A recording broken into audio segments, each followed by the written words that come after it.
வணக்கம் நேயர்களே.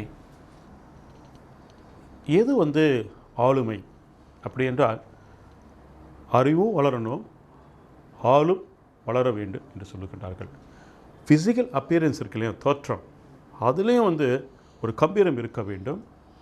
அவங்க எடுக்கிற முடிவு இருக்கட்டும், ஒரு தெளிவான பேச்சாக இருக்கட்டும், எப்படிப்பட்ட சவாலான காரியங்களாக இருந்தாலும் எதற்குமே நிலை குலையாமல், உணர்ச்சிவசப்படாமல், அறிவுபூர்வமாக எடுக்கின்ற முடிவுகளாக இருக்கட்டும், அந்த அறிவு சார்ந்த விஷயம் கூட ஒரு மனிதனுடைய பர்சனாலிட்டி என்று முன்னோர்கள் பதிவு செய்திருக்கின்றார்கள்.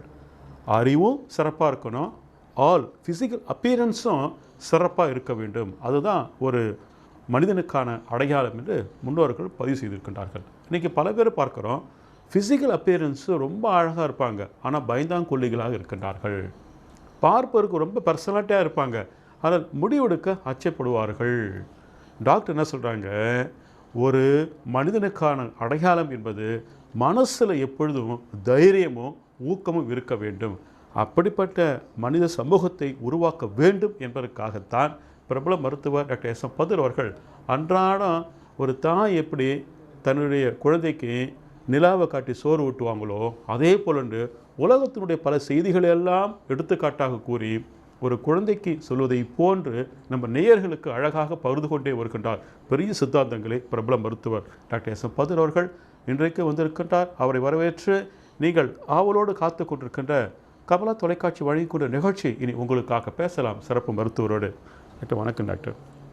டாக்டர் நேற்று ஒரு கருத்து சொன்னீங்க, கணவன் மனைவி உறவு என்று வருகின்ற பொழுது கணவன் சில கருத்துக்களை மனைவியிடம் சொல்லவில்லை அப்படின்னா அதை பெரிதாக எடுத்துக்கொள்ளக்கூடாது, சகித்து கொள்ளுங்கள், கண்டிப்பாக ஏதோ ஒரு சூழலில் சொல்லுவார் என்று சொன்னீங்க டாக்டர்.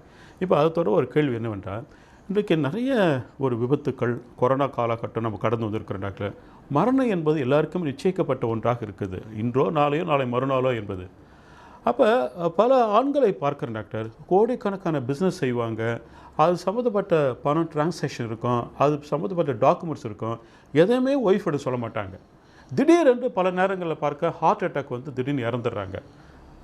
மனைவி என்ன பண்ணுவாங்க, கணவன் பயன்படுத்துகின்ற மேசை, நாற்காலி, நிலைப்பேழை, அல்மராவை திறந்து பார்க்கின்ற பொழுது தான் அதில் டாக்குமெண்ட்ஸ் இருக்கும். பல சூழலை பார்த்துருக்கேன், கோடிக்கணக்கான லட்சக்கணக்கான ரூபாய் கடன் வாங்கியிருப்பாங்க, அதை பற்றி தகவல் எதுவுமே இருக்காது. இவர் இறந்துட்ட பிறகு கடன் கொடுத்தவங்க எல்லாம் ஒருவராக வருவான், எனக்கு உங்கள் வீட்டுக்காரர் 10 லட்சம் வாங்கிட்டாரு, 1 லட்சம் வாங்கிட்டாருன்ட்டு. இந்த தகவலை சம்சாரத்தை எப்படி சொல்லியிருந்தால் என்றால் அவங்க ஒரு முடிவெடுத்து விஷயத்தை கொஞ்சம் போல்டான முடிவை எடுக்க முடியும். அப்போ இந்த கேள்வி என்ன டாக்டர், இது சரியான அணுகுமுறையா? சம்சாரம் சொன்னால் புரிஞ்சிக்க மாட்டான்னு ஒரே காரணத்திற்காக முக்கியமான டிரான்சாக்ஷனு, யார் கடன் கொடுத்தோம், யாரிடம் கடனை பெற்றோம், நம்முடைய பிஸ்னஸ் என்ன வருமானம் இருக்கிறது, இது ஒரு தகவலை சம்சாரத்திட்ட சொல்லாமல் இருப்பது சரியான அணுகுமுறையா? கண்டிப்பாக இல்லை. அதாவது இது போன்ற விஷயங்களில் இப்போ கணவனும் மனைவிக்கு தெரியாமல் சொத்துக்களை சேர்த்து வைத்துக்கொள்வோம். அதே போல் சில மனைவிகள் என்ன செய்கின்றார்கள், கணவனுக்கு தெரியாமல் அதை வீட்டில் உள்ள பொருளாதாரத்தை அதை கூட்டுவதற்காக தெரியாமல் சில முதலீடுகளை செய்கின்றார்கள். அதுவும் தப்பு தான்.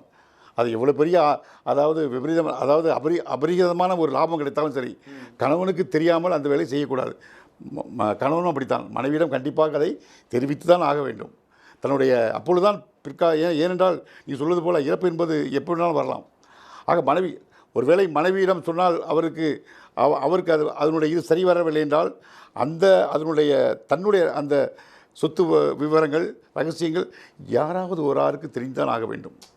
யாரிடமா உங்களோட நண்பர் யாராவது ஒரு ஆளுக்கு தன்னுடைய இதை பற்றி நம்ம சொல்லிதான். ஒருவேளை மனைவி மனநலம் கொண்டிருக்கலாம். ஸோ அப்படி இருக்கும் சொல்ல முடியாது.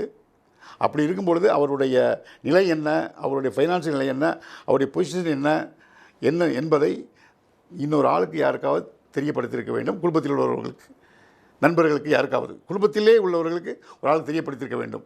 இல்லை அப்படி மனைவி நன்றாக இருக்கின்றன, மனைவியிடம் கண்டிப்பாக கூறதான் வேண்டும். இதில் இருவருக்கும் ஒருவருக்கு உண்மையாக இருப்பது தான் நல்லது. ரொம்ப அற்புதம் டாக்டர், உண்மையாக இருப்பது தான் நல்லது இந்த மாதிரி விஷயங்கள். ஓகே, மிக சிறந்த கருத்துக்கள். அதான் சொல்கிறாங்க, நீங்கள் எத்தனை ஆண்டுகள் வாழுகின்றோம் என்பது முக்கியமல்ல, மாறாக வாழுகின்ற வரை கணவன் மனைவிக்கு உண்மையானதாகவும், மனைவியாகப்பட்டவள் கணவனுக்கு உண்மையான ஒரு மனைவியாகவும் என்றைக்கு நாம் வாழ தொடங்குகின்றோமோ அதுதான் குடும்பத்திற்கான கட்டமைப்பு, அதுதான் குடும்பம் என்று அழகாக பிரபல மருத்துவர் பதிவு செய்திருக்கின்றார். நன்றியை தெரிவித்துக் கொண்டு மீண்டும் நாளை சந்திக்கலாம். இது கமலா தொலைக்காட்சி உங்களுக்காக வழங்கி கொண்டிருக்கின்ற மருத்துவ நேரம் நிகழ்ச்சி. நன்றி, வணக்கம்.